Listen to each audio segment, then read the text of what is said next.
Hello, ladies and gentlemen. Welcome to Anime Watch Club, a bi-weekly group discussion and review. We're the hosts of the What You Say Anime podcast. Nominate and vote on shows either we haven't seen or shows that hopefully lead to a great discussion. In today's episode, the orb enjoyers of the What You Say Anime podcast will be reviewing the 2025 film 100 Meters.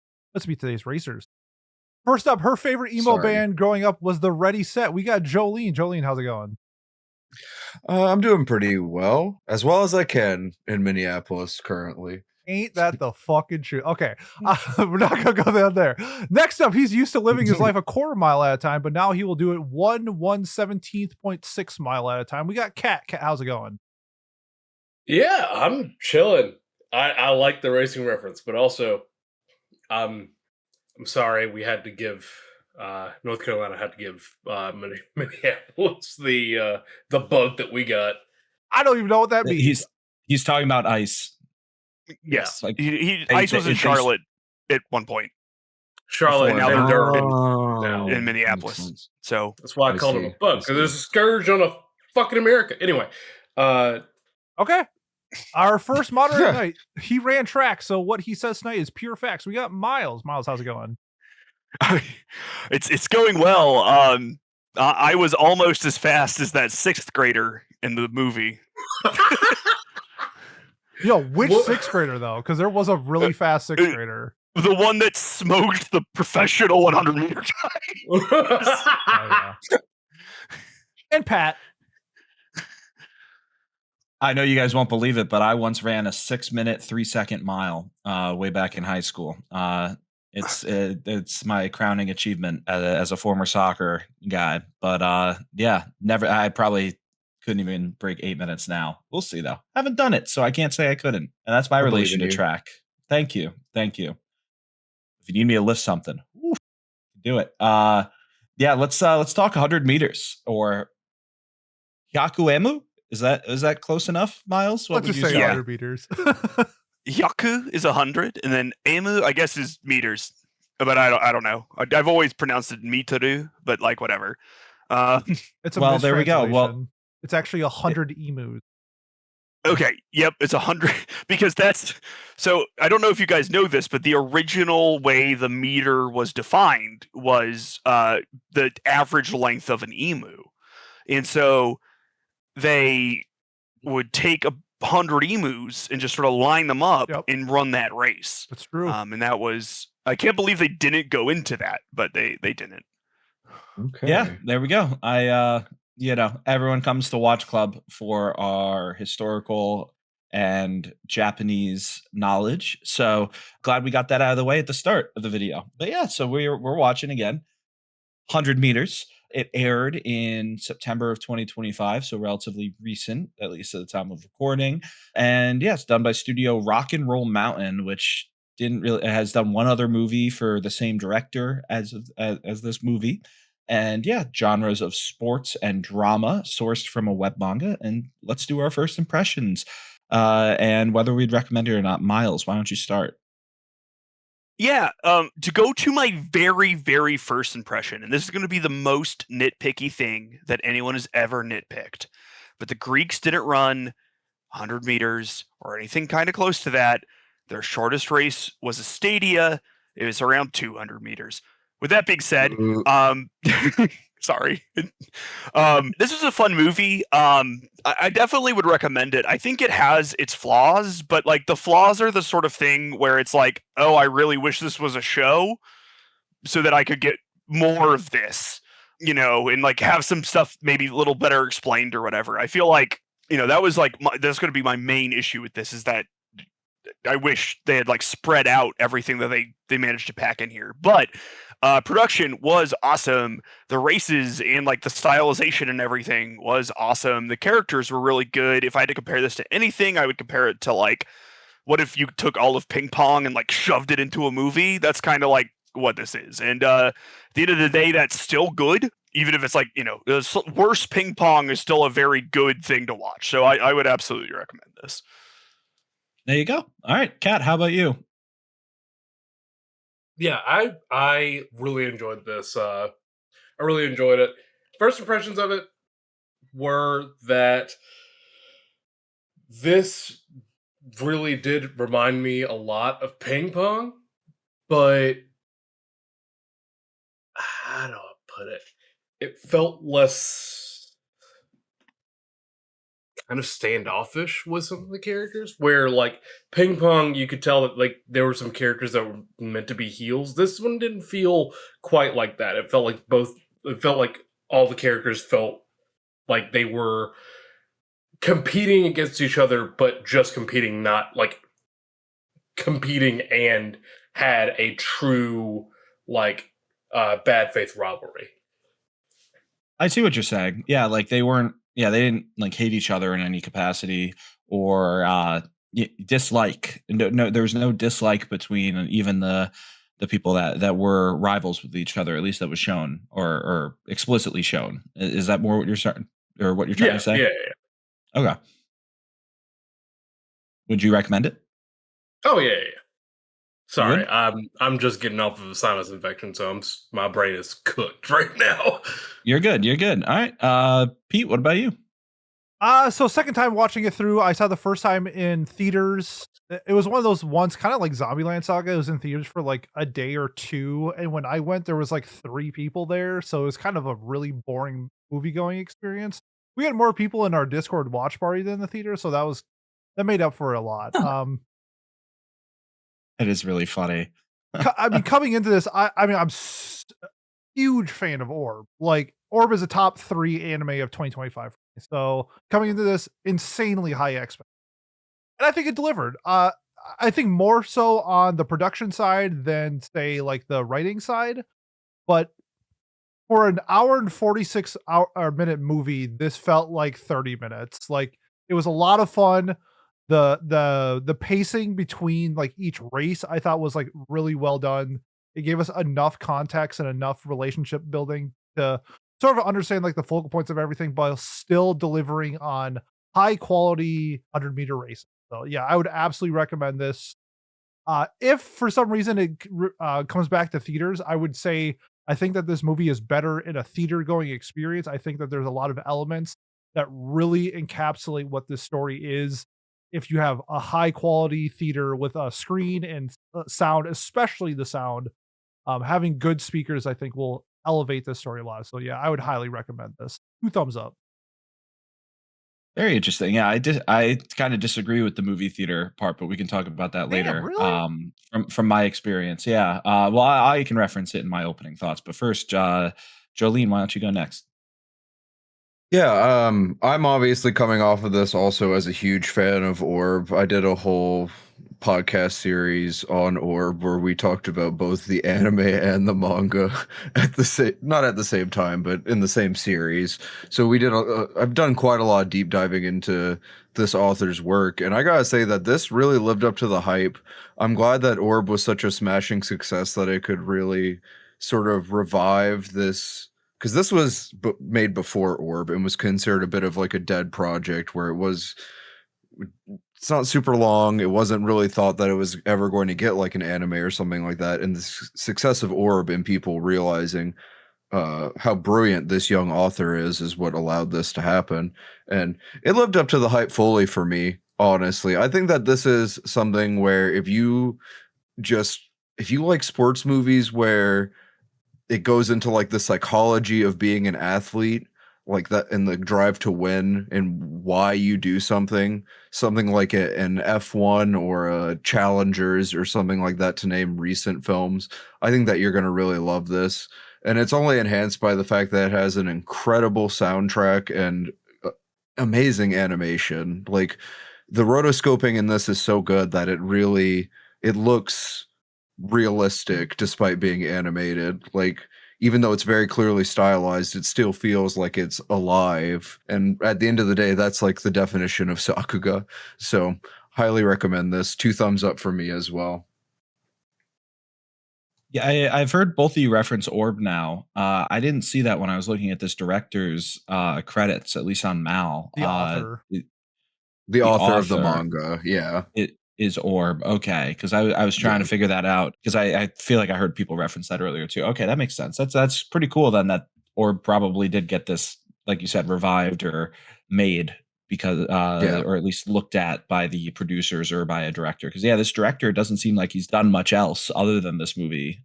He had one other project in 2020 that is not very successful, at least in the West. So good to see. But yeah, my thoughts. I also would say I'd recommend this film if assuming you like sports anime or stories like that. I'm probably closer to Miles in the sense that I also am sitting here wishing that this was a series where most of my frustrations are in that. And one of them that I would say is that I found myself, and this is why I kind of, I guess, was opposite of your point, Pete, about seeing this in a theater. I felt like I had to pause this movie multiple times just to make sure I was remembering the right name or remembering the correct character, because this movie has a lot of characters in it and a lot of cast members in it that not only, I guess, to a Western ear, all of their names sound the same, like not sound the same, but are similar. I get kind of name blind to them because they're all Japanese names, but then also they all look the same too. And then we see them at different phases of their lives, aging and changing ever slightly. So it's harder to keep track of who's who. At least that's how I felt. It's both a positive and a negative that the characters like have a more realistic look and don't have the anime hair to them. But it also makes it harder to follow who's who. It felt like to me during the story at times. I felt a lot of name blindness. That's where, like, for me, being able to pause it helped me a lot. Being able to be like, oh, whose name? They just said this name. They just said Zaitsu. Who was Zaitsu again? Oh, he just changed his hair. It's this guy. Like that happened to me a lot. So that's where I think, like, if I was in a movie theater, I would have been so lost by the end of it, of being unable to pause. So yeah, I would recommend this if you like sports anime. Otherwise, I'd say you can probably pass this over and continue with your day. But yeah, so I think mostly recommends throughout. At least again, if you like sports anime or in that vibe. And let's get into spoilers for this movie. It's about an hour and a half long or so, just over that. So if you haven't seen it yet, pause this and go watch it, and then come on right back. But Miles, do you want to start us off with a quick synopsis and then kick off our first talking point? So we follow a main character whose name is Togashi, and we see him as a kid. He is a really good sprinter. And one day there is a transfer student whose name is Komiya, who he sort of takes under his wing and teaches him, how to also be a good sprinter, sort of coaches him up, because Komiya seems to want to run in order to be able to forget stuff, right? Like he says, like when he's running, the world becomes a little blurry, and he likes that. And he also has a bit of like a reckless form, I guess. He's sort of like the Tim Lincecum of sprinters. If anybody wants a 10-year-old baseball reference about a pitcher who had an unsustainable form and was really good for a while, and then it sort of dropped off. So he ends up transferring away again, but not before he beats Togashi like in a 100-meter race. And then we sort of progress through time from there, and they cross each other's paths several different times, and we just sort of see the progression of their rivalry and lives as they move up the ranks from like high school to like collegiate and like more professional running events. And then you also meet some other people who also run. That's the synopsis. It was a pretty good one, honestly. Yeah. So I think the first talking point that I think we should discuss, and I want to get this one out of the way because I always feel like we let this accidentally go until the end and we don't get to talk about it. But I think one of the strong points of this, much like the movie we watched last week, is like the production value and how it was animated and what they did to, like technically in this. So what did everyone think about how this was done with that? And, I'm going to go ahead and make the assumption for everyone that it helped your enjoyment of this movie. Good call. And what did you think about it, basically? What moments stand out to you? I think they did a really good job of like adding dynamic like feeling to this, right? You could sort of feel how fast they were going because of the animation. But Pete, you want to kick us off? Okay, so when we did Uma Musume, there was one because I praised the sound design in Uma Musume. There was a scene in particular with like it involved leaves and sort of how that was portrayed in Uma Musume was incredible. There's one scene in 100 meters that blew me away, and I could not believe how well, like, even thinking about getting the sound recorded for this scene was crazy. So the batons that they use are hollow. And in the scenes where they're practicing, you can hear the wind go through the baton. Like, that's the level of sound design that they did with 100 meters. And you could probably pick 10 different spots where you're like, and this is not even the soundtrack. The soundtrack is incredible itself too, but the sound design in particular, like when they're running in the rain, how their feet are stomping in the dirt races versus the track races versus the track races in the rain. Like, they all have these different identities through sound that I was just blown away by. Like, I was just blown away by Uma Musume. This is better than Uma Musume. Like, it's crazy how good the sound direction is. I think the rotoscoping also is probably going to be a big talking point for a lot of us. I do think in some spots it was too much, but for the most part, I think overall it was incredible. Like, and by what I mean by too much is there's a scene the first time where Togashi sprints for Oi or Aoi or whatever her name is. And when he's finishing his race, that's rotoscope.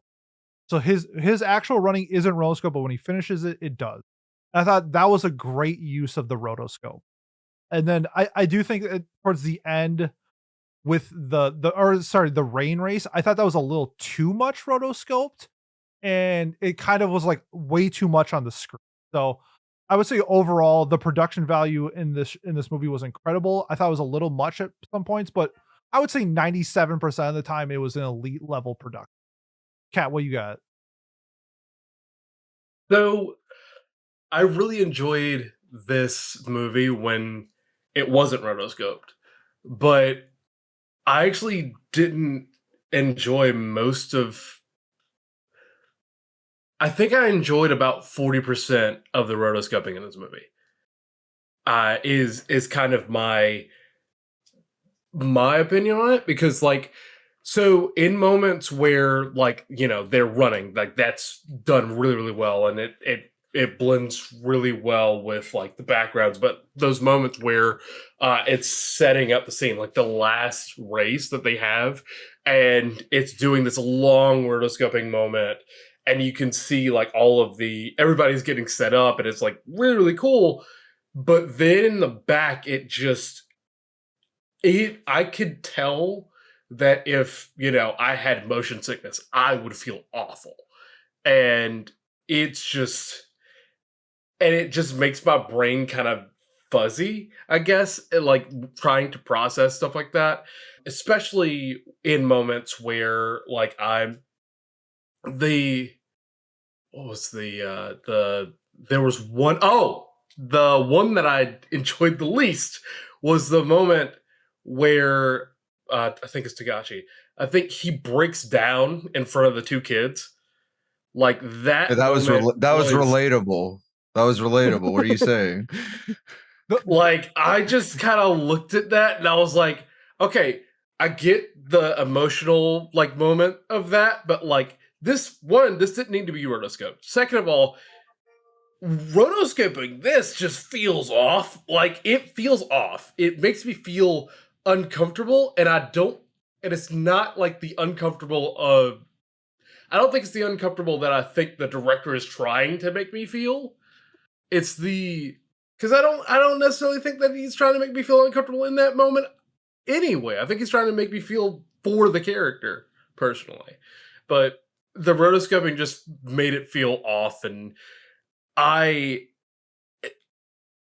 than that, the direction of the movie was great. It's just too much rotoscoping for me. Yeah. Pete, I agree. The sound was awesome throughout this movie.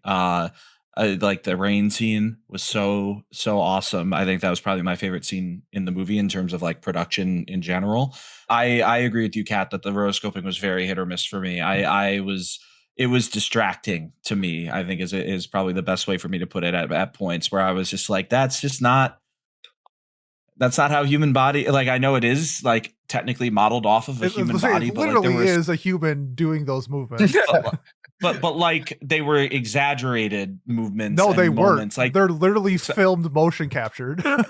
My point being, in the context of the scene, they are exaggerated and stupid looking. That's where I was getting very frustrated with the movie, where I agree the rotoscoping of the running at points was good, but then the points where, and this is like the classic like use of CG versus not argument. I feel like when it looks good and you don't notice it, it's great and it's a good thing and it's a good tool. When it's bad, it is, or when it is noticeable in a bad way, maybe is a better way to put it. It distracts you. At least it does for me. And it wasn't throughout it's not like the entire movie either was bad because of it. I think it was well used at times, but there were a lot of moments where I was like looking at the screen. I think the crying scene's a great example of that, where I was like, why was this rotoscoped? Why was this being done? There was, I guess, again, to save budget, to do whatever. But it was also kind of goofy looking at times, where like their arms would move a little bit more or something that I was like, why is this? I feel like we didn't need that, and it's obviously a stylization choice as well throughout the movie. The animation in general, it wasn't my favorite. I don't think it was bad. I think it's just similar to the ping pong thing, where I didn't jive with it as much, but it does help at times as well when they, the softer edges of their faces and the way that they don't pop off the background art is hard, I guess. Like it does help when then suddenly they're going really fast and they kind of blend in with the background. Like it helps to, I guess, express how fast they're moving or the speed and the feel of their speed in the scenes.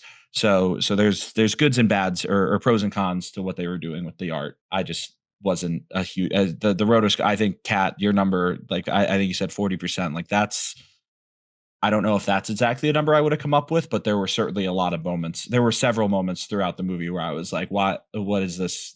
Why was this rotoscoped? Just to kind of add to your point, or kind of like dispute your point about the like, to save budget. Rotoscoping takes more money than just doing normal things, like just doing it quote unquote normally, because like because the frame rate of a normal anime is like 20 frames per second. Rotoscoping increases that by at least 4 frames per second up to 60. So like we're talking about 24 to 60 frames per second during rotoscoping moments. And that moment of him crying is way too much for. Okay. Is that why for the tech people who like know how the rotoscope, there's 2 moments I noticed are 2 like symptoms of rotoscoping that I notice sometimes. One is that it feels like unnaturally smooth. Yes. Is that because like the backgrounds or whatever are not animated at the same frame rate? Well, so there were moments during that where where that was true, but also during that last scene before like they actually started running, when you looked at the background and looked at the foreground, you could see like the one of the reasons why it made me dizzy was because they were actually animating them at around the same frame rate. You could see the differences in the art in the background versus the foreground, because they are trying to like make it so that this rotoscoping is looking around the same. And it just, I feel like they stopped rotoscoping there though. Like I don't think they rotoscoped the background. No, they didn't rotoscope the backgrounds, but they were trying to keep it at the same frames per second. Because you could see, like, during that scene, you could see where the rotoscoping was stopping and where it was, you could see like the delineation of it. Right, because the rotoscope part was the same color, and the backgrounds were changing shades. throughout that scene. Yeah. That's what that's what was making me kind of dizzy. Okay. And then the other thing that, and I actually like, I really like a lot of the rotoscoping in here. Like, I liked that rain scene Pete mentioned. He thought like it went a little too hard. Like, I thought that was cool looking. It definitely felt very rotoscoped, but like I sort of thought that fit the rain dreary sort of thing they were going for. But I noticed like for everything that does rotoscoping, that they always like to, like, I guess you have your model that goes in there. I don't know how rotoscoping works, but then like they like to rotate around it. And I feel like that's when it's like most obvious, when it gets treated like a 3-dimensional object or something. Like I don't know exactly how it works, but I feel like there's a lot of times like, you know, we see them all like get ready, get set, and like then they like zoom down and you can like, I don't know, it just makes it pop out in like a sort of weird way. I don't know if anyone else has that feeling. Should we explain what rotoscoping is? I feel like. Oh yeah, probably. For people right? who don't Okay. know. So, I mean, for like a quick 15 seconds, essentially you film the scene in real life and then you animate over it. That's rotoscoping. Like the quick, simple synopsis. It's more technical, but that's an easy way to put it. Yeah, they did that with Bocchi, right? That was like the first time that it got brought to my knowledge with anime. I'm sure it happened before, but I think they rotoscoped a lot. Yeah, I'm not like it. Hell, it could be invented in 1940 for all I know. I'm just saying the first time I remember it was I was like, oh, like they animated the Bocchi girls playing their instruments better than other shows I've seen, and it was because they rotoscoped it. I was having PTSD because I saw a tweet that said like Taylor Swift revitalized the vinyl craze, and I was like, that's not true. And so I was like, for a second there, I was like, did you think Bocchi the Rock invented rotoscoping? No, it was just the first time I remember. Like, you know, I got it now. That tweet was in the back of my head. I was like, Miles. Please no, Miles. 1989 was one of the first vinyls I bought, but I also don't think it revitalized vinyls. You would be correct.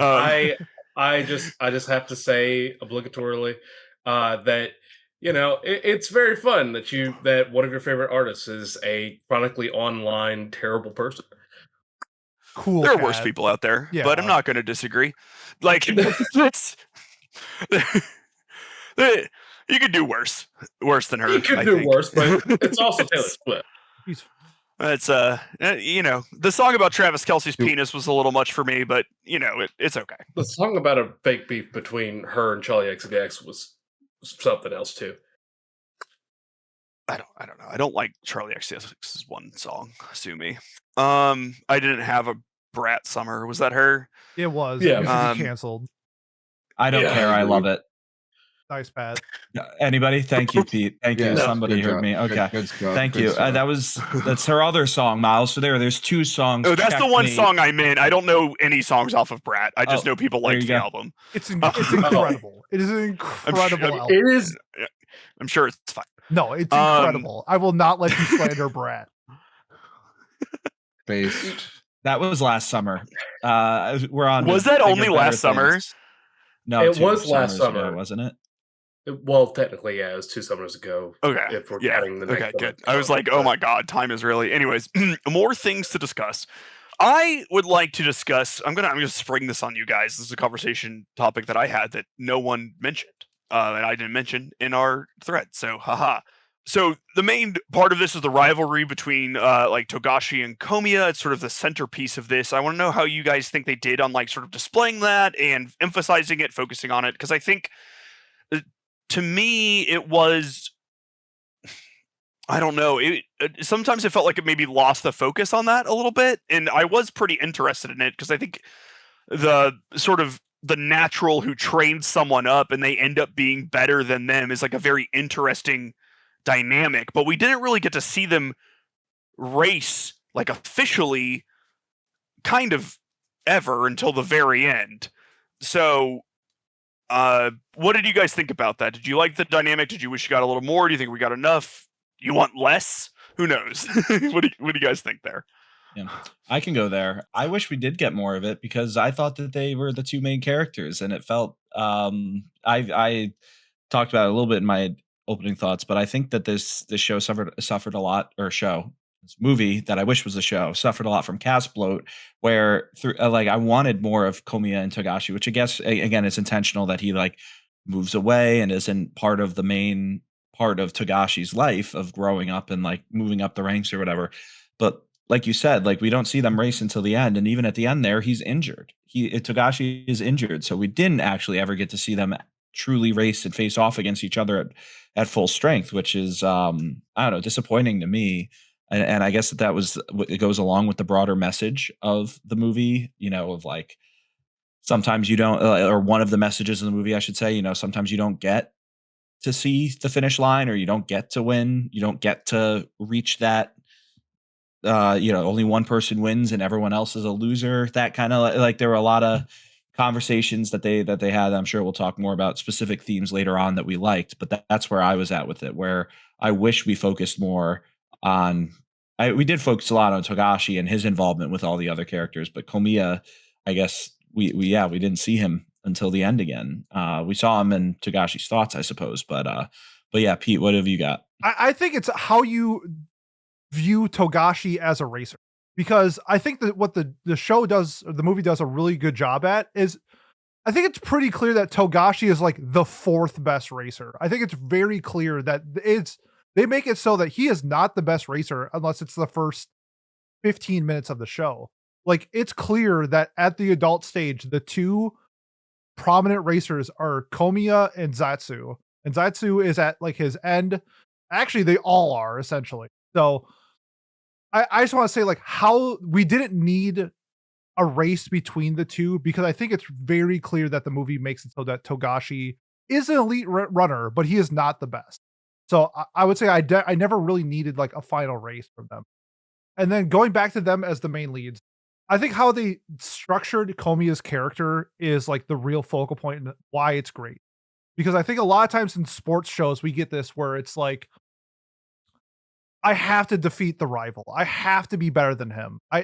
If I don't beat my rival, it's essentially useless. But like Togashi and Komiya, to me, never felt like rivals. They always felt like peers and friends, where even at the last scene of them being together and racing, it was more about them just racing together. Like the final smirk, that they're just happy that they were racing. It was never really about the competitiveness between them. Yes, they wanted to win. Obviously, this is their livelihood, but like there's a different level of competitiveness in this movie compared to other sports anime that I really enjoy. That Komiya never got to finish like the elementary school and middle school part of his rivalry with Togashi, because let's be honest, he was super poor, probably had to move away. That happens. Like that is a thing. And when you see Komiya come back into Togashi's life, it's never like a, oh my God, my best friend is back. It's more of like a, oh, cool to see you. Like it was never portrayed in a way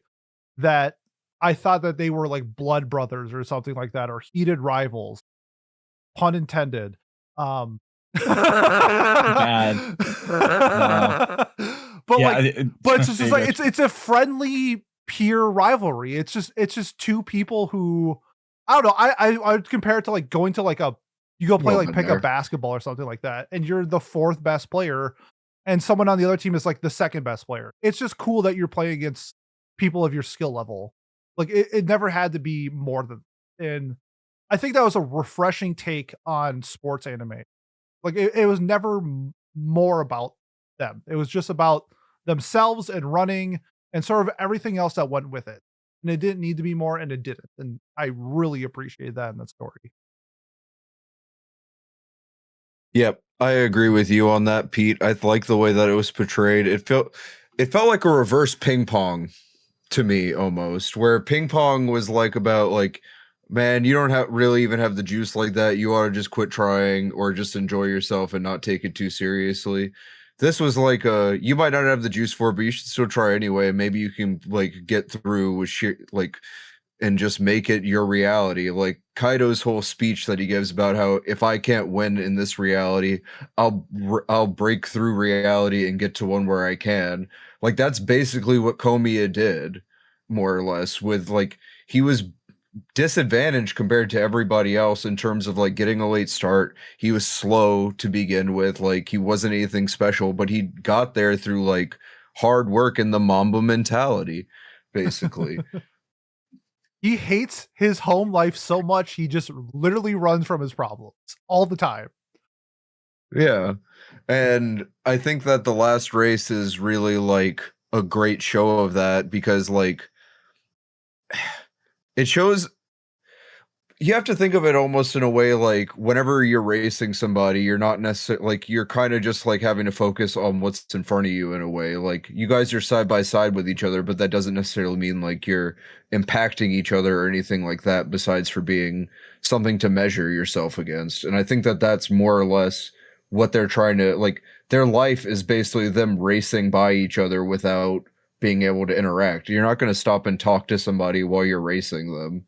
Like, it's just about being in the moment and trying to improve yourself and find out why you're doing it, what's pushing you forward. Personally, for the starting off the dynamic between like Komiya and Togashi, I did want a little bit more from both of them.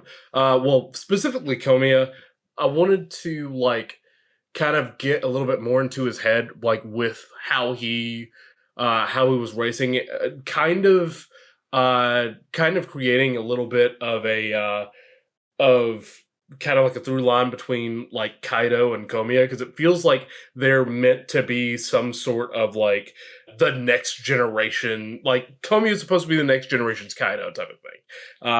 That's kind of what I got from it. What? Yeah, no. Well, I would say Komiya's the next generation Zaisu, but like, yeah, I agree. 4 people in that race retire afterwards. He's so far from the next generation.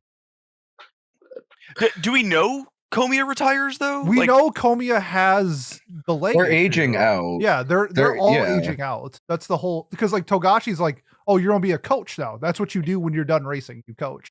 But that was because he was bad. No. He was good. He just didn't win. Yeah, that's okay. So when you don't win at your competition enough, that's called being bad. I mean, that's not technically true at all. I don't know. But like, it feels like a little true. It's more so it means there's people who are better than you, rather than okay. Sorry, in the context of you are a professional racer, right? Like, you know, like if you are the 32nd best quarterback in the NFL, you are unfortunately bad, right? Like, I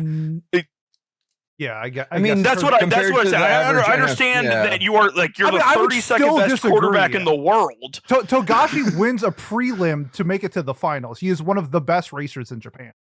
He's just on. They're all on their last leg, like literally. Like, yeah. So you even mentioned Ten Litsukum with his format. Komiya is the same thing. The way he runs is ruining how he runs. So he's limited in how much time he has. Yeah, and I agree. So, okay, my thought is like Togashi goes to his like review, right?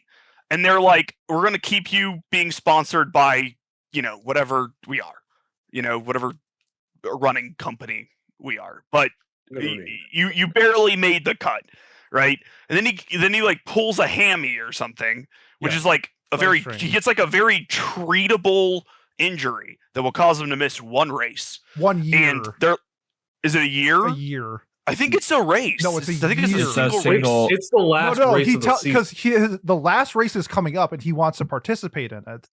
And the doctor says not to, and to wait a year. Maybe did you watch it dubbed? Yes. Maybe this is a dub versus sub thing. Because I Well, think I remember in the dub it didn't say that, but in the sub it said a year. Okay, well that makes a big difference to how I view this scene. 100%. Because 100%. I think it's much more the context of like you're gonna miss nationals this year, so you'd have to wait till next year to race in nationals. That was the context. The Zaitsu retires. Kaido, his whole spiel is like one more left in me. Togashi has his injury, and then we know Komiya's like leg situation. To me, he's like a type. But I guess hold on. It's an entire theme of the story, because if we go back to the middle school race, Nagami is in the same boat where the stress that he put on his body caused him to not be in the racing anymore. Like a big part of this movie is like accepting when it's time to be finished. And I think like that is the core theme of the last race, especially with having all but one old person in that race because the other old person retires, is sort of like the send off, the whole point of it. What about Bocchi, the other guy in the race? He's just a dude. He's not really like okay. Well, because I really do think like the focal point is like Zaitsu is the mentor for Komiya, and Kaido gets the screen time to be an important character, and then we have Komiya and Togashi. Like I think those are the four focal points of the last race. Yeah, so I view, and I don't know if this, my impression from this is that Zaitsu and Kaido are like an age bracket above Togashi and That's Komiya. what I meant. They're older, but like they're not that much older. They're not that really. much older. Like Zaitsu is young enough where they remember his middle school rankings when Togashi is running. Like it's so recent that they know. And Kaito is like a senior in high school, more or less, when Zaitsu is a freshman. He mentions it. He mentions he was like a fourth year student whenever it was Zaitsu's first year. So he just looks old because of the facial hair. He looks like 90 years old. Okay, I guess Pat. Yeah. Okay. Playoff beards last another 2 weeks, guys. Sorry. So it's like I guess it's just the gray hair and the beard, and like older dudes are the guys who wear the goggles, right? Like that's like an old head thing. 100%. And then like if you're a sprinter, right, you can be competitive into like your 30s, like pretty easily. I think they're like late 20s. I think Zaitsu is like his I late think 20s. I want to say Kaito's meant to be like mid 30s or something like that. That's what I see. I sort of viewed like Togashi and Komiya when we were watching them maybe as like mid to like later 20s, and then the other guys in like early to mid 30s, and they're gonna phase out. And these next guys, they're coming towards the end of their careers, especially maybe Komiya, because and this is it's not necessarily their bodies are older than their physical age because they put so much stress on them is the thing. It's like how you have, NFL running backs to retire instantaneously. 27, yeah. Yeah. No, Yeah. I agree. It's just, specifically with sprinting, because of the way sprinting works, right? Like I think you could be a competitive sprinter, like okay, and I'm picking like, but like I don't know, like Tyson Gay, and Usain Bolt like ran into their mid to late 30s. And then even like if you think about swimming, which I'm completely changing it up, but if you're a short distance swimmer compared to like a longer distance swimmer, like there was that 40-something-year-old who was like doing the 50 meters for the US for a while, because it's just, you can like keep that muscle mass up and you can like do short bursts, but you can't necessarily do like the prolonged thing. Right. All that being said, I guess I didn't view this as Togashi or Komiya's last race when I saw it, right? Because I think Togashi kept running because he was hurt, and he wouldn't have another race if he didn't run in this, and he wanted to keep running. And he either won or came in second, so he either golded or silvered. So like I can't imagine them dropping him now if he wants to keep it up. And then Komiya doesn't seem like, if he can run still, like I guess like if he felt like he could run, he came in first or second. And then I don't know, Komiya feels like the kind of guy who's going to run until he literally dies on the track. Like, so I don't know. I guess I just viewed it a little differently. Like, I do think that theme is there, Pete, like, especially with Kaido and with like Zaitsu and stuff. And it's just sort of like, at some point you got to hang it up, and you got to know when you hang it up, right? Like, because Zaitsu especially, like, he ran, it felt like he just wasn't feeling it anymore. He's like, I don't even have the desire to do this. I don't have the will to compete. I'm out. Goodbye. But I guess I didn't get that from Komiya or Togashi. And like Kaido beat Zaitsu in that race, and that's it for him. He's like, I have finally done the one thing. Which is another reason why I think it's his last race. Well, I think it's Kaido's last race, 100%. 100%. Yeah, because his whole plot point was like, I'm always coming second to Zaisu, and I don't want to do that. And so he got to beat Zaisu, and then in his second race, he's like, oh, damn, young ones are quick now, huh? The race before, he said, I got one more in me. And then the next race, he said, no, I literally had one more left in me. I'm done. Who was that Buffalo Bills guy who retired in like the third quarter of a game? Oh God, what was his name? Like the linebacker or whatever, right? Yeah, he was just like, nah, it's over. I remember his Vontae Davis. Yeah, okay, okay. Say Montez perfect. There was a story about, I don't know, did you guys hear this Ike Taylor story when Tallman retired? But Tallman or Ike was telling you, he was like, he went up to coach and he was like, he got beat on some play, and he was just like, Coach, I'm not angry that happened. I think it's time for me to quit. And Tallman just like looked at him and was like, yeah, okay. Just like understood it was over just by looking at him. It was like, great story. And that's sort of the view I got from both like Kaido and Zaisu with that last race. You know, they did their thing, and then they were like, "Yeah, we're done." Yep, we're out. Well, Zaisu, it felt like he also just had lost all motivation to keep trying because he's like, "I've already done everything I wanted to do with this, so why should I continue?" You know, like he didn't feel motivated to keep rolling. Versus Kaido's the contrast of that, where he kept not doing everything he wanted to do, which is why he kept running in the first place. So it was I liked their two little arcs. I guess that's where I get frustrated with the ending myself, not to change the topic, but yeah, don't do that. I wish we knew who won. So there we go. Continue. But yes, Kat, continue. So anyway, so I wanted a little bit more from Komiya, like I said, because I thought that was like a next generation type of thing. But I also just I really wanted to get inside of Komiya's head a little bit more, and just seeing how like a lot of the characters kind of looked at racing, especially when it came to specifically with Komiya, because Zaitsu ended up talking with Komiya at the end, or close to the end, where he's like, once you get to the front of the pack, like no one else is there with you. You're just alone. And Komiya just looks at him and goes, "That's not me, dude." Like that just felt like that just felt like I needed to know a little bit more about like what's going on in his head. What is his whole like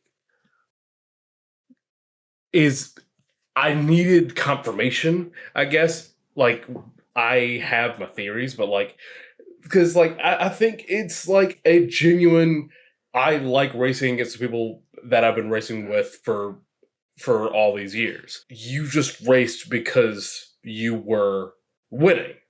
We're not the same. And I kind of enjoyed that. But I don't know if that's like the truth about like why he keeps racing. So I can't like rest easy knowing that. You know what I mean? But yeah, I do want a little bit more of that. I did want a little bit more of that. No? I think Komiya has what is sort of my favorite example of character growth, because it happens over exactly 3 seconds of the film at the very end of the film. And I think it's sort of neat. Kat, I don't know if this will like change your mind or whatever, but he sort of has that moment where he doesn't know why he's running anymore, and he figures it out while he's racing Togashi, and he's running it so he can compete against Togashi. And that's that sort of the smirk they both give. They both sort of racing against each other reignites their love of racing, which is why it cuts there, right? Like it cuts there because that's the point. And so I kind of liked Komiya's character because it is sort of nebulous, but that's because he is confused. He doesn't know exactly why he's doing things, and he figures it out without any words and just one facial expression in like the final 3 seconds of the film. And I think it's a pretty cool way to end his character. for the movie. I don't know if anyone else has thoughts on that, but I thought it was neat. And the one thing that I meant to mention as part of this was that I just genuinely love the last few like frames where you can see like there's a little bit more of like a little bit more expression in them, and I just remember vividly watching like Togashi, just his eyes getting like this, like the anime style, like big and just almost his eyes popping out of his head and staring at Komiya. That just pops in my head every time I think about the end of this movie, and it just makes me smile every time. Can I make one note for? Oh, sorry, you go, Jolene. Yeah, no, go ahead, please. No, Jolene can go. No, go ahead. Mine's a different thing. So oh, sure. I just want to say with the I'll be quick with the last thing, but like during the races, there's no like clapping or cheering or anything from like the crowd. It's just the only sound that we hear is them running and like panting and stuff like that. So I just think it's really cool that they show another form of like emotion with the smirk at the end, just because it adds like another level of something that was outside of the normal races. So I really like that last scene. Yeah, I also think that like your kind of like time to give up theme that you had mentioned, I think that it also really plays strongly into like the sort of mental health angle that they had in the movie, especially when it comes to Komiya and Zaitsu, as well as Togashi, like them kind of both being anxious and depressed, and running being their ways to sort of get away from that and focusing on the competition. Like, I mean, you can see in the small bit of like with Togashi that he's not, even as a runner, it doesn't really seem like he's living that lavish of a lifestyle or anything like that. Like he's sort of like on the edge of his contract. If he misses out on like one race, his stuff gets terminated and whatnot. And what did you guys think about the like mental health thing, I guess? I think it showed the pressure that, one, they all put themselves under, but two, that generally this sort of tight niche competition world they're in is in. You know what I mean? Like, there are only so many 100-meter sprinters that are getting sponsored for national or international sort of things. That's a pretty tight group that you're in, you know? And so I think when you see, I mean, one, you have the scene where Togashi like breaks down, right? That one's pretty obvious. But even something like Kaido's like little speech about, like, I think that shows like a little bit of like edge and sort of like instability to him, like the absolute obsession with being able to beat Zaisu in like a borderline unhealthy way, in like the way that sort of manifested. I think it just sort of shows that to like take yourself to like this level, there's always going to be this pressure and like a little bit of an unhealthy relationship with your hobby. Like ultimately it's a good thing for all of them, but they're also all like zealously devoted to the sport. And so I thought they did a good job of just sort of showing the pros and cons of being this dedicated to something where it's almost your whole life in a lot of different ways, right? Like where you're putting so much of your value into this one thing. And we saw the highs and the lows of that. So I don't know. I thought it was good. I liked it. They didn't overdo it either. You know, it wasn't like they didn't make it like too melodramatic or anything, but it did affect everyone. And I thought that was good. I do wish there was a little bit more diving into Komiya's part when he talks to Zaitsu, because it's sort of just like he brings up the mental health stuff and he gets like a really good advice that helps him overcome it. But it kind of happens a little too fast. And I think that would have been something awesome to explore a little bit more, because I think that is a huge thing with like top level sports. And I can only comment on me playing esports, but like I remember diving into like really competitive league and thinking that I didn't belong there, and I played really bad. And then when I started to think that I did belong there, I started to play significantly better. And so there is that mental side of competitiveness that I think could have been explored a little bit more. with Komiya's character, which would have been awesome to see and just expand on just like a different side of competitiveness that we don't normally see. Yeah, that's interesting. I think that it's weird because we sort of get that with Togashi like a little bit, don't we? Like, which is sort of an interesting thing because he has always sort of been a guy, but he sort of stops feeling like he belongs at some point. You know what I mean? Like, yeah, he breaks down for sure. Yeah, like he thinks he belongs, and then he thinks he doesn't belong anymore. As opposed to someone like Komiya, who's sort of always been an outsider, even when they're absolutely crushing it. Yeah, I agree. And this is sort of why I wish there was like a series to this, because I think you could have more time to delve into all of this. You know, I always sort of make fun of Haikyuu because like every random volleyball player on the enemy team that they'll never see again gets like a backstory flashback. But like I do like some of those. And so I wish we had that for more of these guys, right? Like we got a little more insight into them, you know, like seeing Kaido repeatedly lose to Zaisu or something like in a montage flashback could have been a cool scene or whatever. Like right before he turns the jets on, you know, you flash back to that. And then he goes like, I'll make my new reality like what I wanted Tachyon to do in the last racing movie we watched. And then Kaido really is the Tachyon we deserve. And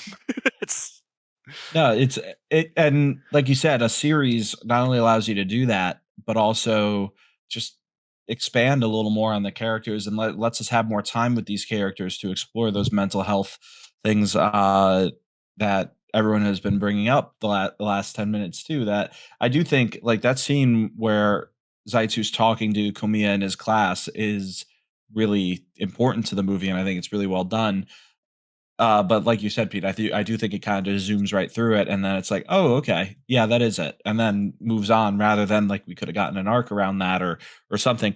And it's weird hearing me say this out loud that it's like, oh, I watched a movie that thought was good, but it was kind of like middling on, but I want more of it. And but that's because I feel like we could have gotten, like you said, more of these backstories, all these side characters that were introduced, especially at different stages of their lives that like we see hints of or were referenced later, but they, you know, get another 2 seconds of screen time, like his classmates that he grew up with or that he did the club with in high school that Togashi did. Like we didn't, I feel like we didn't get enough with those characters. We got just a little bit, and then they were kind of drops for the rest of, you know, for the next stages of the movie, other than like a cameo shot almost. And I think it would have meant a little bit more if they were more involved in the story. And in the same way that like, I feel like we don't see much of Kaido until that final arc of the movie, right? Yeah, he's not introduced at all. He's not introduced at all. So it's like, maybe introduce him a little earlier too. And then it would make like what we've talked about, show him losing, or even if just have it going on, it would make it a little bit more, I guess, tidy and also easier for me to remember all their names, god damn it, and their faces and stuff. I don't know. Maybe I was the only one who struggled with that. Did I think you are, because the cast is not that big. No, I did, because they like, I guess and it wasn't like incredibly struggling, but like it took me a little while to sort everything because they do time skips and then they just introduce people without introductions. It's like very in media res. It's like, you know, we see Togashi and he's just doing whatever he's doing at this new period of his life, and he's like talking to people. Like I thought Zaisu was Takaru at one point, but with like more years on him. Like I thought like, I did too. Right, they both have long hair. Yeah, but then I mean I realized it wasn't him, but they both had like the long hair, and you know, it was just like it wasn't like impossible to figure out, but sometimes you would just be like, am I supposed to know this guy? And you're not, you know, like it's just the way they introduced him made me think that maybe I should have. Like Komiya develops a beard. It feels like almost between scenes. Like, and I was like, dyes his hair Komiya? And then puts on the goggles. No, but he does get a beard, right? In the end, but he looks like Komiya. Komiya's a character. Komiya and Togashi, I think, are easy to tell. It's just he sort looks of like Mob the entire show. I did notice this, that they look like Mob. Yeah. I don't know if there's any crossover there, but I did get a lot of like Mob vibes from that. Even like the creator of Orb is like very inspired art wise by character designs from Death Note and Bakuman specifically. So he's meant to more look like L from Death Note. Okay, I did think it was weird how he was sitting in chairs the entire show or movie, but yeah, like how he was just using a rolling chair to. Yeah, just kind of cool. Yeah, and then like Kaido was holding up this ominous notebook saying, "I'll get Zaisu this time, I promise." Yeah. I think the author does have a little bit of same face syndrome because like. If you've watched Orb, there's characters in this that look exactly like characters from Orb. Like Togashi looks like a black-haired version of the main character of Orb, and there's another character that looks like Komiya in Orb, and then fucking Kaido looks like the main villain of Orb and is literally voiced by the same voice actor as the main villain of Orb. Yeah. Does the main villain of Orb have Oakley's? Yeah. He honestly, he would be an Oakley's wearer in real life, but is also sick. So and again, to be fair to this person as well, or this mangaka, they actually have real hair versus like when we talk about whatever girls band or idol show, all of their faces, if they had the same eye and hair color, would be the same too. They just, some of them have pink hair, some of them have blonde hair, and others are redhead. You know, like that's the only way that they are different. I'm sure their styles are different or whatever, but like their faces, if you were to remove all of that, would look the same too. So it's not like this show is like abnormal about that, or it's just realistic. They all were very realistic, and it was harder to distinguish them, especially because and it's still, again, I think it's the nature of the movie versus the series, where the time jumps weren't necessarily like super distinguished or shown. They kind of happen, and it's not that they don't happen in a way that makes sense. It's just they do happen, and you're expected to follow it perfectly. And I'm glad I wasn't the only one. Thank you, Miles. I'm glad we both struggled, I guess, which is a weird sentence to say out loud, but yeah, no, that's well. So what I want to give this credit, because while there is some sameness to them, as far as like, if you took your other random anime you were mentioning and like gave them all the same color hair, like the facial details on this is a lot greater than your average, I don't know, year 2026 anime. Like a big part of the anime style in general is like a lack of facial details, right? You blow up the eyes, but like a lot of other details are minimalized. And this, you have people with like different jaw lines and like facial structures, and there's a lot of detail put in that. That being said, I did mix them up. So, but I do think for doing this realistic thing, they did a good job of making like moderately distinct looking characters. As always, our wonderful Discord member, ChampEagle, has sent us 37 questions to answer, and I believe we have time to do like one of them. But I would like to do, which character do you think would be the worst running coach and why?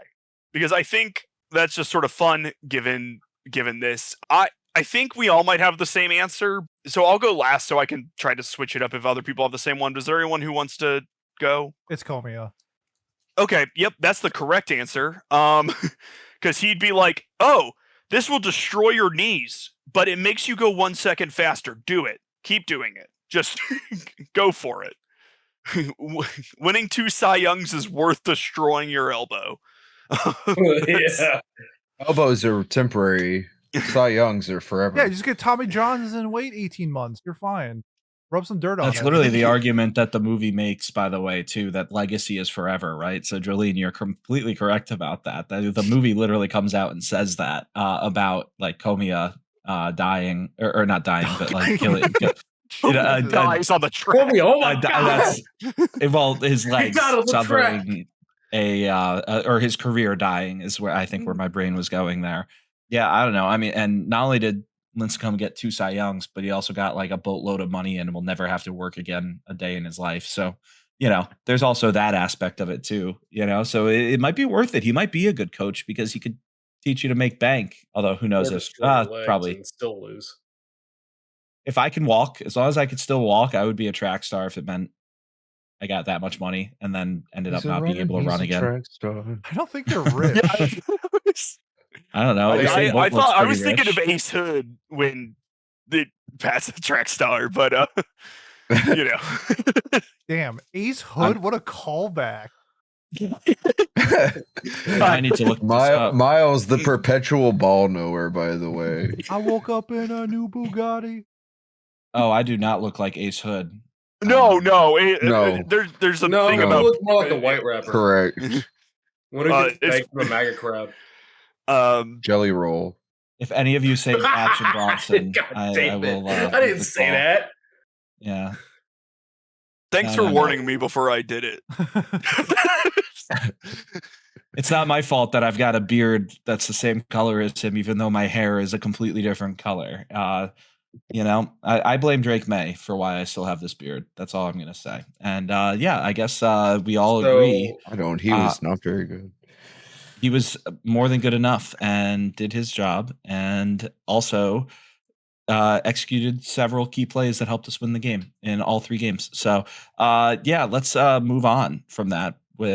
And because I think we all agree, though, Komiya, worst coach, right? Is that all we got? Is that all we got? Yeah, you have to teach I think technique. Komiya would be the worst. You gotta teach worst technique. Really quick, who do you think the best would be? I would be torn between Kaido and Togashi, because you can't be like the best, but you need to be like bad enough at it naturally that you need to think about all the things you need to do to get to that next level, to like impart that. I think Togashi. We literally see Togashi coach in the movie before he breaks down. That's true. He coached Komiya. That's so true. And Nagami and the kids. It's like creams over his like his how he how he runs. So like if you're teaching the form, if you're teaching technique, he has it. So you'd be a great coach. Well, like yes and no though, because like what Miles just said is kind of the truth. Like Wayne Gretzky and Michael Jordan and a lot of people that are just natural. Deion Sanders. Naturally, but TBD on that. The naturally gifted, but that's my point. The naturally gifted ones aren't great coaches. They got both of them literally sucked at it. Well, that's the 2 that I started with. So like there the are point being like coaches who are elite players too. Like right, but then my point is not the player. Like Mike Vrabel. Yeah, so but like Mike Vrabel wasn't. He was a very good player. He wasn't. That's my Ray point. Lewis. Yeah. What Miles? So Miles again agreeing with your point. He's coach of the year. This rage bait is terrible. I mean, why did he get fired all those times then if he was so good? Because the one time, and it's because of the Titans are a disaster clusterfuck of an organization. I would like to make my point. It's my turn. Look, I'm sorry. No one cares about New England sports. It's like the Yankees. It's like the Cowboys. Nobody cares. I'm sorry. You are the Cowboys of the NFL, dude. The Cowboys. Is that so? Yeah. Is that so? Thank you, Kat. I thought that was pretty funny. You know, I'm suffering from success over here. But anyways, my point was that Kaido would be a better coach because of the fact that, like what Miles was saying, he was always second best. So he always knew what he had to do to take that extra step to try and get better. He wasn't the naturally gifted person that Togashi said he was claimed to be. What? They're both elite runners. They both win all the time. They are. Well, then they'd all be the same coach then, Pete. Is that like the answer? Like no, that's what I'm saying. Not. Like, I think the difference is that Kaido specifically, like, yeah, they're both elite runners. But the point being, like, he wasn't Michael Jordan. He was, who was the number 2 pick in that? Well, Sam Michael Jordan was Bowie. number 3 pick. So whatever. Like he was that. So that would be like in theory, or I don't know. Again, you brought up the Mike Vrabel. Like he was really good, but he was never probably the best linebacker at his position. So like, I'm sorry for bringing it up. or the goat linebacker ever. Like, you know, so like, I guess the point being like, those are the people that tend to be the best coaches we've seen throughout our athletic history in the United States, at least. So that's why I thought like Kaido would make a lot of sense. He's got the coach beard and look down too already versus, I don't know, like Togashi doesn't look like a champion. I don't know where I'm going with this. I'm glad that your one square bingo, we all won it. Final Yeah, thoughts that's and true. ratings. How about we move on to the next segment? Okay, yeah. Miles, why don't you start us off? I think that for my final thoughts, this is why Kaido would not be a good coach. I'm just gonna keep it going. We'll never stop. No, I enjoyed this movie. I wish it was longer. I wish we got more info on these characters. I thought they were all pretty intriguing. Like that is a testament to it. Like when the downside of something, when the thing you like the least about something is that there wasn't enough of it, that is good. Though I do think it suffered a little bit from it. Another thing too is that I wish they had told us who won at the end. If it truly doesn't matter who won, tell us and show us that the other person didn't care or that it didn't matter to them. Prove it to me. Prove it. Upvote. And this is because when I ran or do anything, I love winning. It is my favorite thing to do. You can tell when Pete makes his trivia games and I am not winning, I get really salty. Normally, not a salty person on the podcast. During games when I'm losing, all of a sudden, the saltiest member of the podcast. It just skyrockets. I hate losing. I love winning. And if we were to answer this anime's question, why do I run? It's to win. Even if I don't have a chance to win, maybe I will. Who knows? 8 out of 10, good time. All right. Kat, what about you? I, on the other hand, have not been I've always been like above average with a lot of my things, but I've never been like good enough to truly compete in things. Like, fighting games. Love fighting games. Pretty good at them. If I do say so myself. Got knocked out in the first round of the first tournament I ever joined. That being said, I have never been about always winning. I have always been about having a good time with people that I care about. And this show really seems to hammer it home with me. Like, yes, even though it is about the competition, yes, even though it is about like trying to beat the person that you are close with, it is racing with people that you were close with, and that is what is important. So personally, I really loved that kind of feeling that I got from the show. Rotoscoping was a little bit too much. Sound design was great, and the soundtrack was amazing. And all I gotta say is 9 out of 10. 9 out of 10. All right, Pete, what about you? I'm trying to think if there's anything I didn't say before that I need to reiterate. But I guess the biggest thing is I just love how refreshing and outside the box this sports. While the 100 meters is a focal point, it's more to me that is the story and the journey of what they were doing in the story that was more important. I think you can change running with like badminton, it would be the same story. So I just really visually and production wise loved what was presented on. It was a fantastic film. I agree with some of the other instances with maybe having too many characters introduced where we wanted more backstory to get more content to flesh that out. But I think for an hour and 46-minute film, they did a really good job. Like, and they mentioned Miles mentioned the last race easier. I think it's very important that they don't show the winner. I really do think that would actually be a detriment to the story and the last scene of those two if we knew who won, because it doesn't matter who won. What matters is that they were there. And I think that focal point and that like exclamation point to end the movie was incredible. I love this film. I think if you're someone like Miles who wants more content like this, go watch Run with the Wind. It's a very similar character-based story around running. You get the content that you need from a larger cast. I think it's fantastic. I would also say that story is better than this movie, but they're still fantastic, absolutely fantastic what was presented. I'm giving this a 9 out of 10. 9 out of 10. All right. Jolene, how about you? Yeah, I really enjoyed this quite a bit. I thought that the voice acting was superb. I thought that the OST was superb. I thought that the sound design was incredible as well. I liked the rotoscoping, except for some points whenever they were like front facing, like them lining up in the rain and stuff was a little weird sometimes. It reminded me a little bit of when people on like Instagram Reels will take like an anime character and paste them over like Travis Scott like running on the stage and like going like this or something like that. Like it reminded me a little bit of that, but like which made me giggle, but it's fine.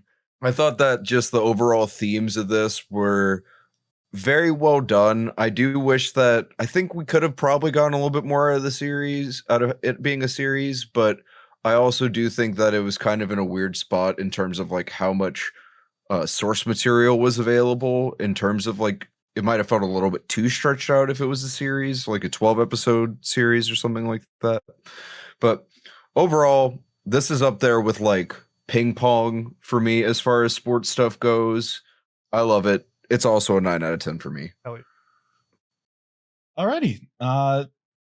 Yeah, I liked it. It was good. I wanted more, and I also was frustrated by the ending. I don't really have much to add to what was said around it. I kind of feel very similar to Miles though, where like I would like to know who won. I don't know. Like you said, Miles, it doesn't actually matter, but it matters to me, damn it. And I'm also extremely competitive, and it'd be pretty cool to see the winner there. And I would have liked more backstory on these runners and the ways that it impacted their personal lives or it impacted their relationships with other people.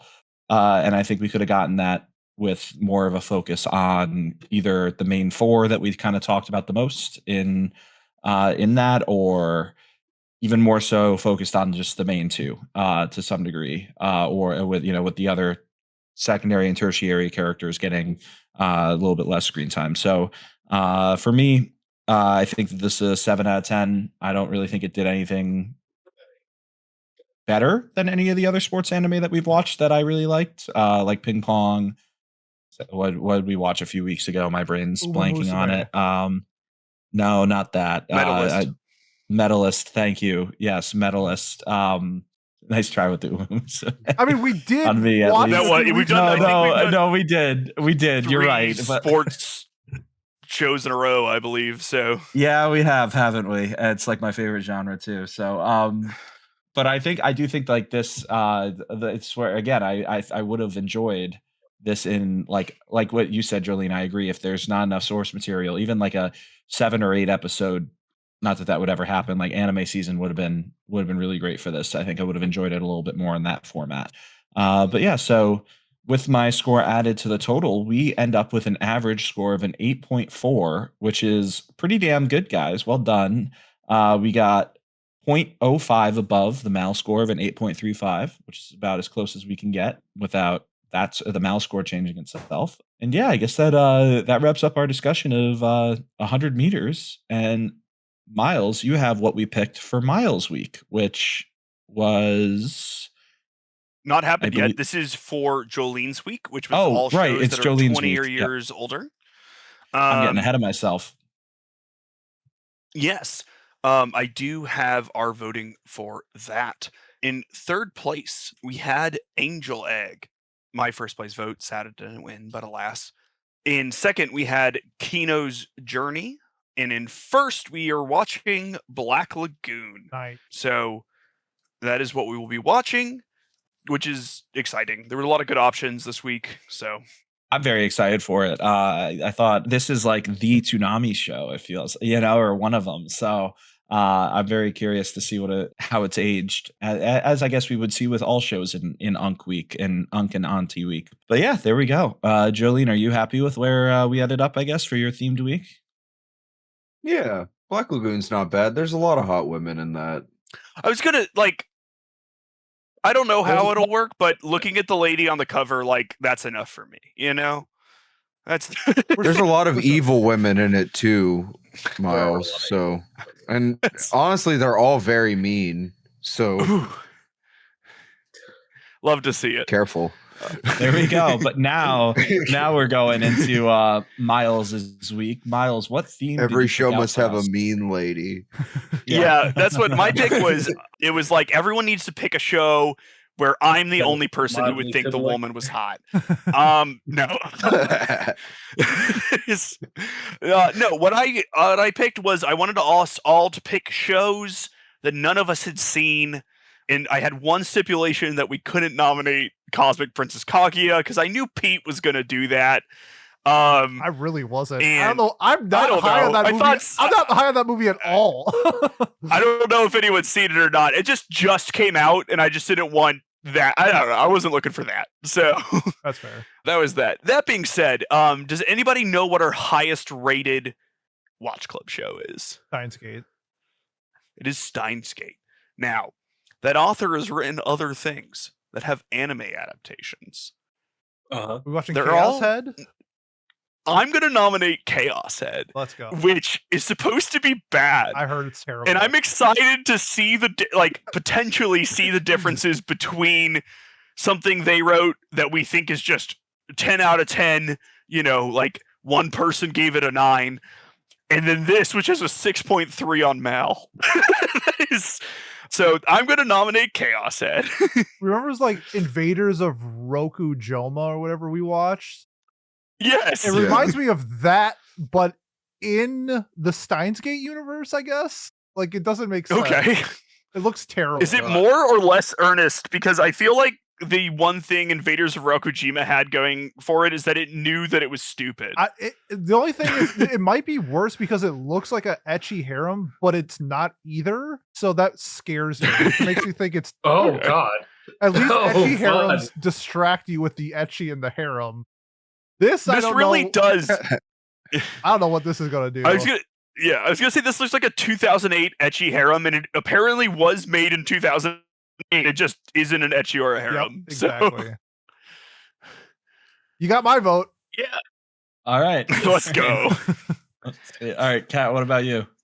Yeah. So when you said something that none of us had ever watched, I can do two things here.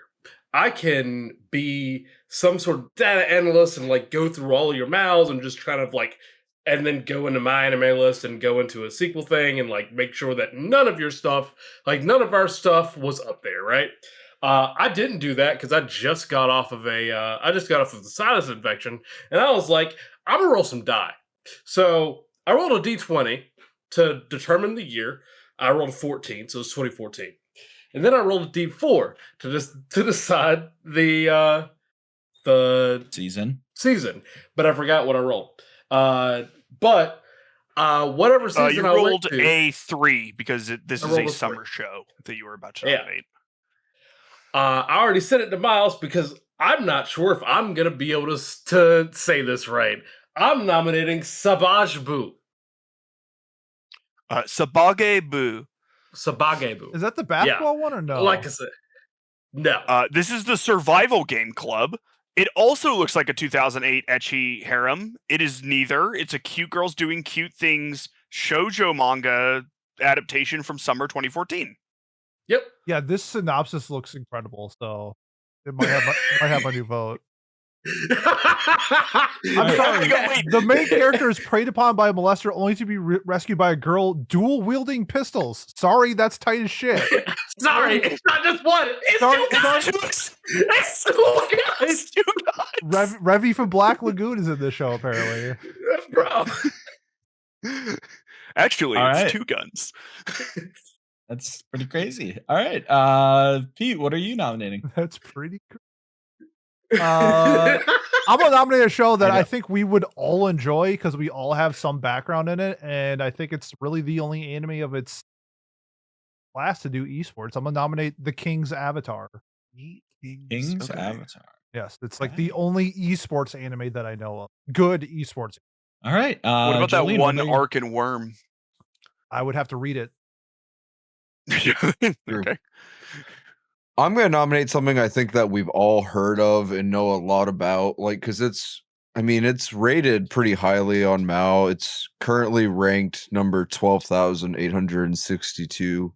I'm nominating the spring 1998 TV show Nazca, which you might know from having a single frame of it shown in the intro of Malcolm in the Middle, where that one guy smiles while he's in the rain. What? If I'll be honest with you, I Nazca? don't know that. No, I was being sarcastic. Okay. Nobody knows it. Nazca. Okay. Hold on. Wait, watch this. Watch this. I'll post it in the recording channel. You should join the Discord if you want to. Is this the 1998 anime? Yes. It has a 5.5. Here you go. It's literally this is the frame from What? So I had never seen any Malcolm in the Middle, but for some reason my YouTube algorithm has decided I am a huge Malcolm in the Middle fan, and so I got a lot of videos that I haven't watched any of, but also a poll about which random cut in the Malcolm in the Middle opening is your favorite, and I think that was an option. So who knew? Definitely. What a weird small world we live in.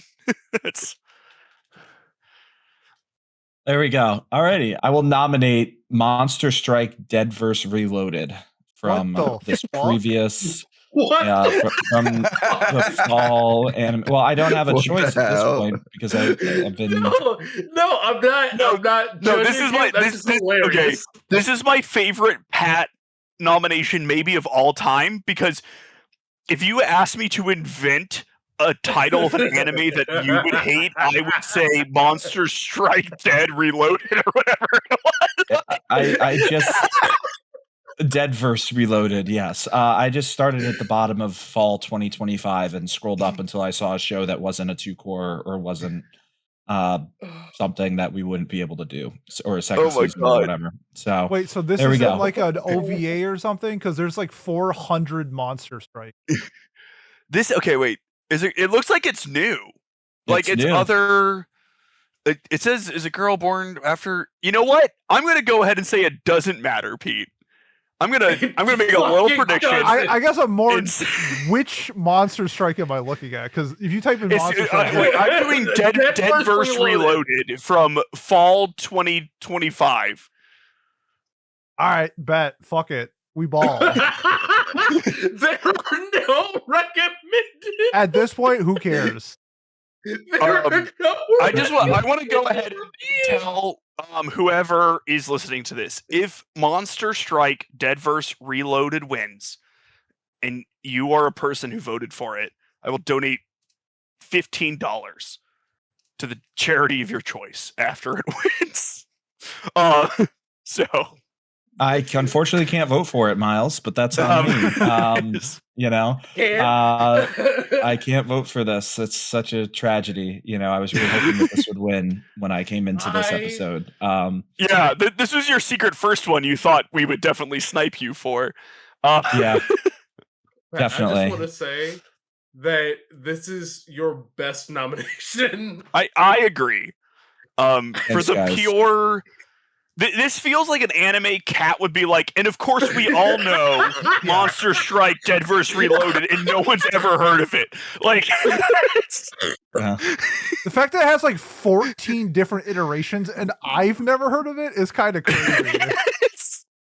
It has 300 users on Mal. something. 300 users on Mal is pretty good. 300? Yep. Oh my god! It sounds like we have to watch it. I don't know. People if this doesn't win this week, the moment we go back to going regular shit, I'm continuing it. All right, I'm gonna keep going. I hope Monster Strike wins. All right, great pick. Apparently, yeah. I guess so. It's in the lead. Okay.